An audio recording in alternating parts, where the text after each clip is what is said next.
이번에 말씀드린 내용은 조기에 발견되면 완치가 가능한 치매 중 수두증에 대한 이야기입니다.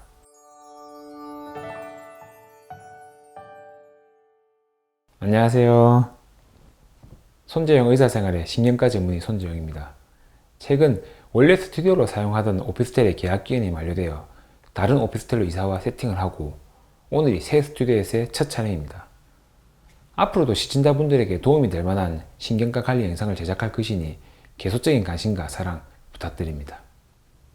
이번에 말씀드린 내용은 조기에 발견되면 완치가 가능한 치매 중 수두증에 대한 이야기입니다.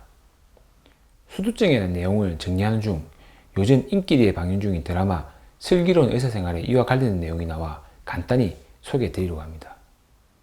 슬기로운 의사생활에서 소아외과 의사로 나오는 유연석의 어머니가 깜빡거림과 보행시 어두남과 넘어지는 증상이 있었고 이 때문에 밤에 넘어지면서 머리에 외상을 입어 응급실로 내원합니다.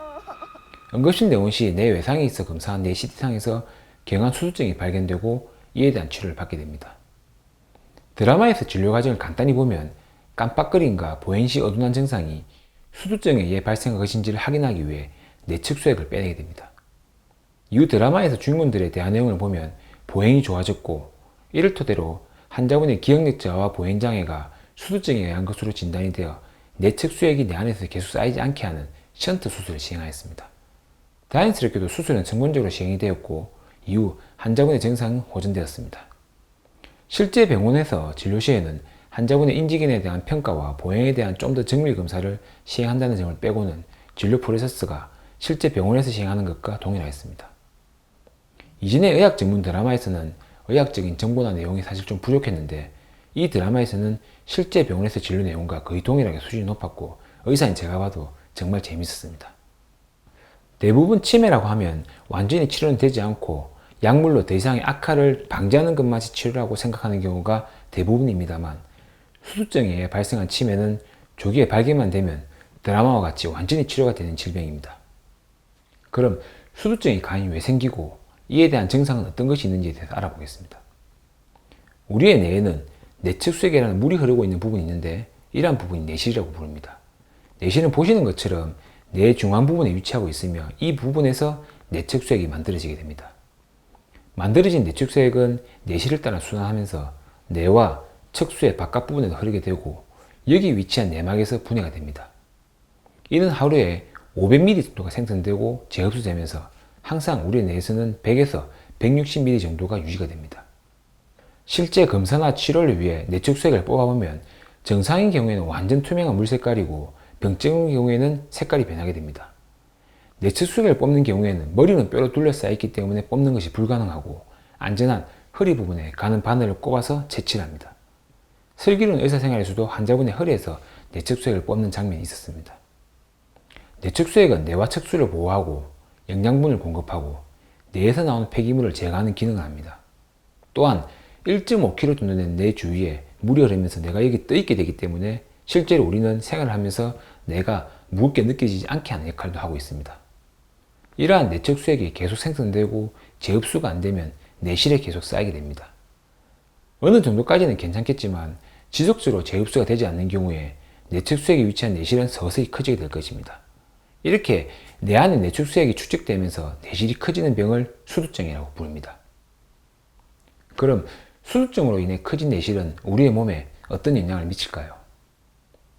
다들 아시는 것처럼 뇌는 뼈로 둘러싸여 있고 이 안에 내실이 있습니다. 머리뼈 안에 내실이 커지면 주위 뇌 조직을 누르게 되고 이렇게 압박된 뇌의 기능은 제기능을 하지 못하게 됩니다. 내실의 위치를 보면 처음에는 주로 뇌 앞부분에 위치한 전두엽을 압박하게 되고 전두엽 부분의 기능 저하를 먼저 일으킵니다. 이러한 전두엽 기능 중에 중요한 것은 저장된 기억을 끄집어내는 것, 보행 중추, 그리고 대소변을 억제하는 것입니다. 즉, 커진 내실로 인해 전두엽이 조금씩 눌러지고 기능을 못하게 되면 기억력 저하, 보행장애, 요실금 증상이 생기게 됩니다.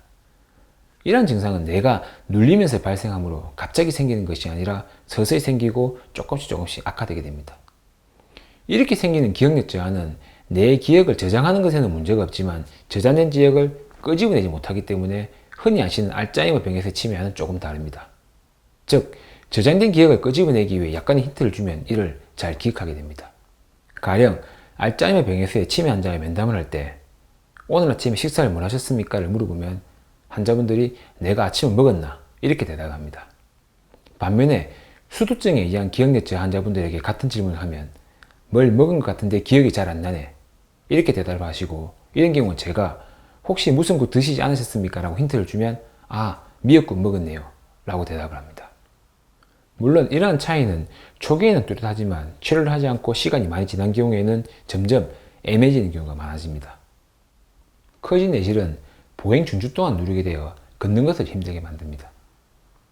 이러한 환자의 보행을 보면 몸이 앞으로 숙이게 되면서 다리는 늦게 벌리고 마치 발이 바닥에 붙어 있는 것처럼 발을 떼기가 힘들어집니다.